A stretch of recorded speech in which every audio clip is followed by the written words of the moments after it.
UNESCO ने अभी एक रिपोर्ट जारी की है जिसमें आया है कि यदि इसी प्रकार से सारी दुनिया में फर्टिलाइजर, यूरिया, कीटनाशक का प्रयोग होता रहा इसी रूप में, अगले 60 साल के बाद सारी धरती जैसे घर का फर्श होता है वैसी बन जाएगी। यहां कुछ भी पैदा नहीं होगा। ये लेटेस्ट रिपोर्ट्स हैं।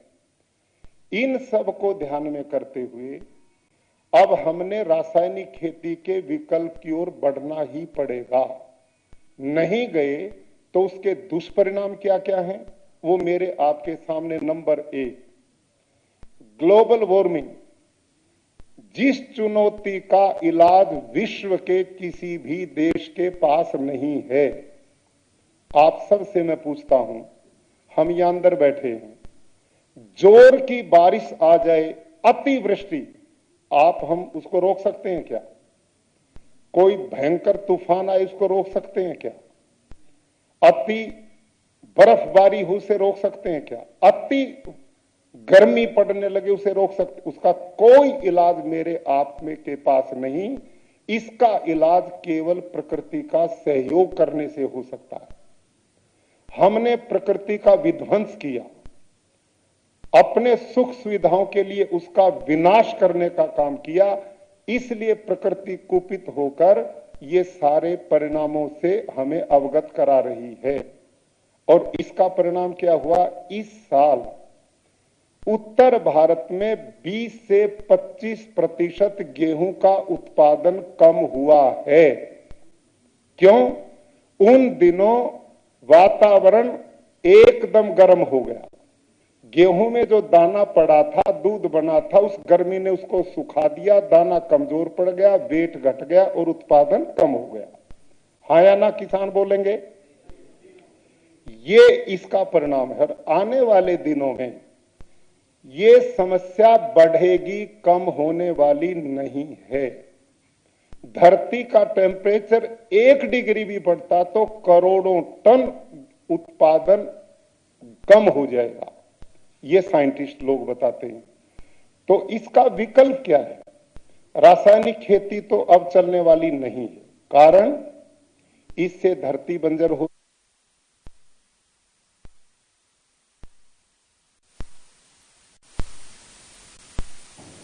जो उत्पादन होता उसमें इतने जहर हैं कि विश्व के लोग उसे लेने को तैयार नहीं। हम खा रहे हैं तो हम बीमार हो रहे हैं, अस्पताल भरे पड़े, छोटे छोटे बच्चों को कैंसर। पहले लोग कहते थे बीड़ी पीता, सिगरेट पीता, शराब पीता इसलिए कैंसर हो गया। लेकिन जो 6 वर्ष का बच्चा है जिसको कैंसर, उसने क्या पिया है? 10 साल के बच्चे ने क्या खाया पिया है? इतने छोटे छोटे बच्चों को ब्रेन ट्यूमर हैं, कैंसर हैं, पेनक्रियाज फेल, हार्ट अटैक, ऐसी बीमारी, असाध्य अनेक तरह के रोग, ये स्लो पॉइजन सबके अंदर भोजन के द्वारा जा रहा है। उसके दुष्परिणाम कितना भयंकर चक्रव्यूह आज दुनिया में है।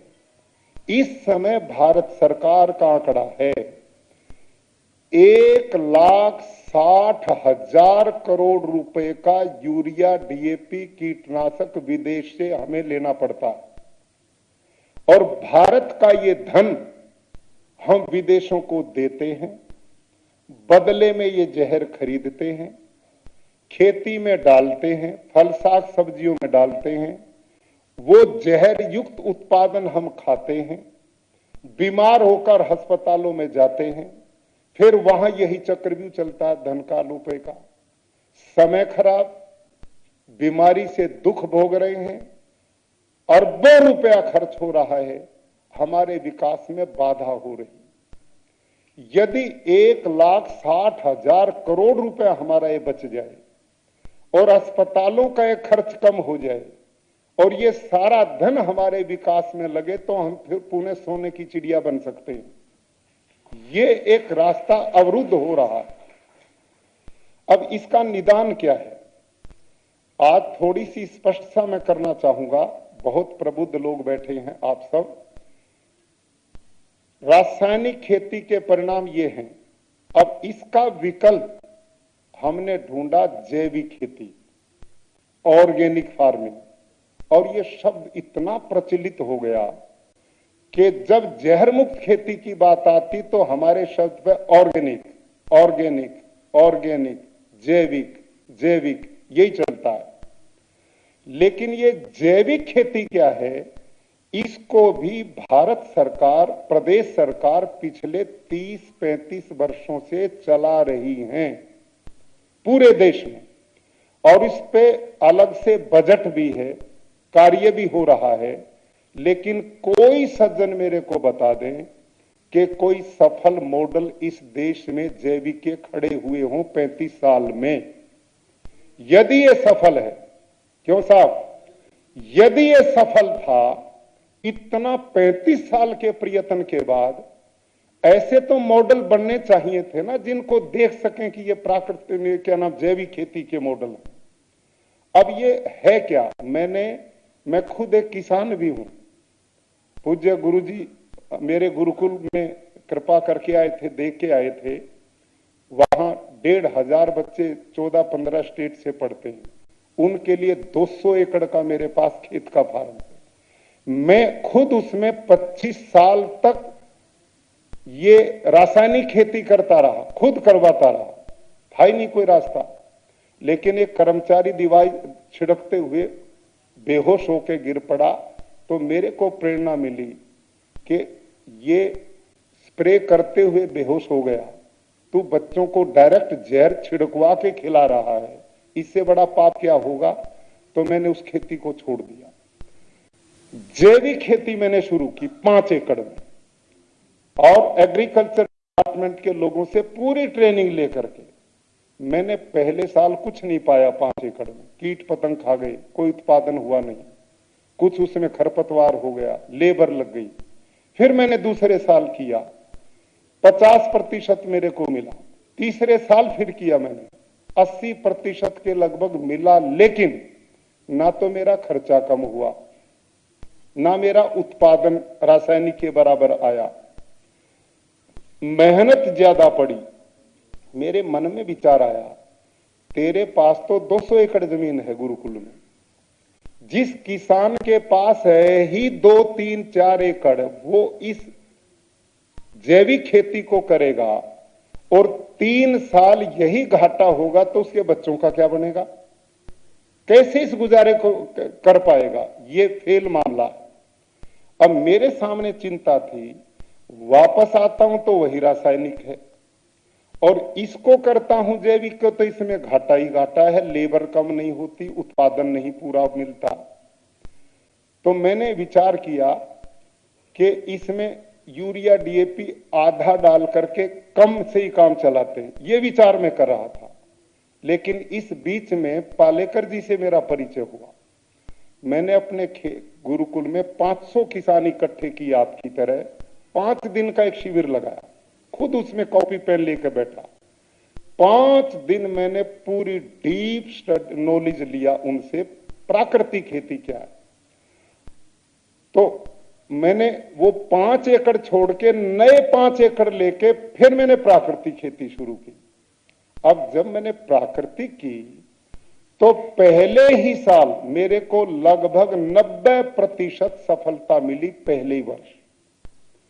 अगले साल फिर मैंने उसमें वही किया तो मैं 100% सफल हो गया। फिर मैंने एकदम 10 एकड़ में की, पूरी सफलता मिली। और अगले साल मैंने पूरी 90 एकड़ में इस खेती को किया। इस समय पूरी 200 एकड़ में मैं प्राकृतिक खेती करता हूं।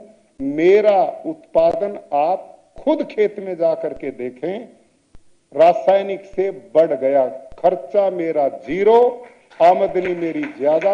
और ये मेरे साथ नहीं हुआ, हिमाचल प्रदेश में 4 साल गवर्नर में रहा। मुझे 2 साल ही लास्ट के दिनों में विचार आया कि क्यों तू यहां बैठा, जब तेरे खेत में तो यहां के किसानों को भी लाभ करा। 2 साल में मैंने 50,000 किसान प्राकृतिक खेती से वहां जोड़े। और मेरे जाने के बाद गुजरात में उस टीम को मैंने सक्रिय रखा, बात करता रहा, मुख्यमंत्री जी से करता रहा। इस समय हिमाचल प्रदेश में 2 लाख किसान प्राकृतिक खेती को करते हैं। मेरे जाने के बाद 1.5 लाख और बढ़े।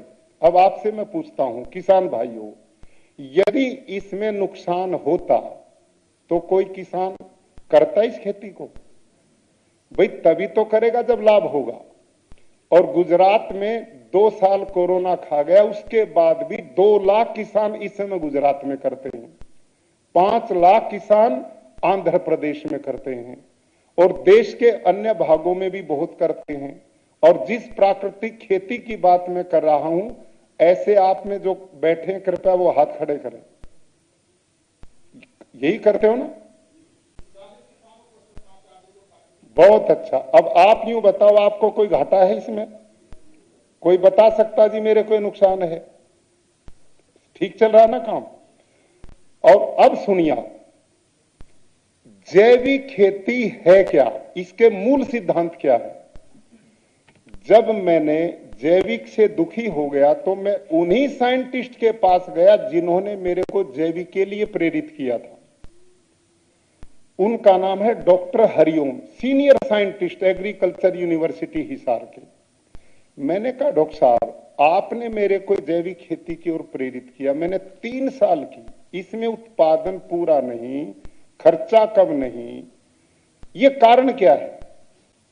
तो उन्होंने मेरे को एग्रीकल्चर यूनिवर्सिटी हिसार और एग्रीकल्चर यूनिवर्सिटी लुधियाना के साइंटिस्ट की एक पुस्तक दी जिस पर उनकी रिसर्च थी कि जैविक खेती क्या है। आप ध्यान से सुनना उसको, ये साइंटिस्ट की रिपोर्ट। उन्होंने बताया कि भारत के खाद्यान्न भंडार को भरने में 2 फसलें मुख्य योगदान देती हैं, एक है गेहूं, दूसरी है धान चावल और तीसरा है गन्ना।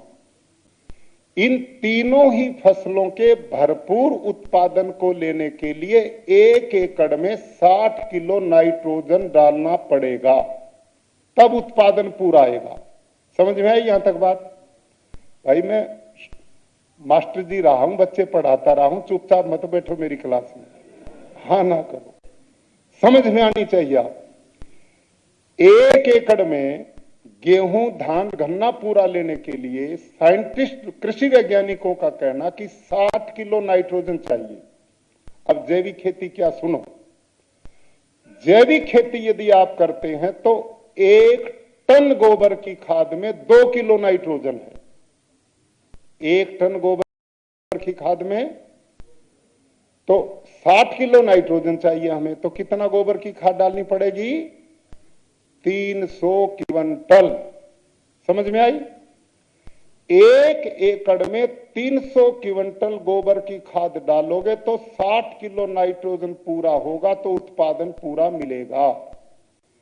यदि ये नहीं डलेगा तो उत्पादन पूरा नहीं आएगा, इसलिए ऑर्गेनिक फार्मिंग सफल नहीं हो पाई। इतना बड़ा देश, पशुधन है नहीं, 1 एकड़ में 300 क्विंटल प्रति एकड़ कहां से लाओगे? नंबर 1।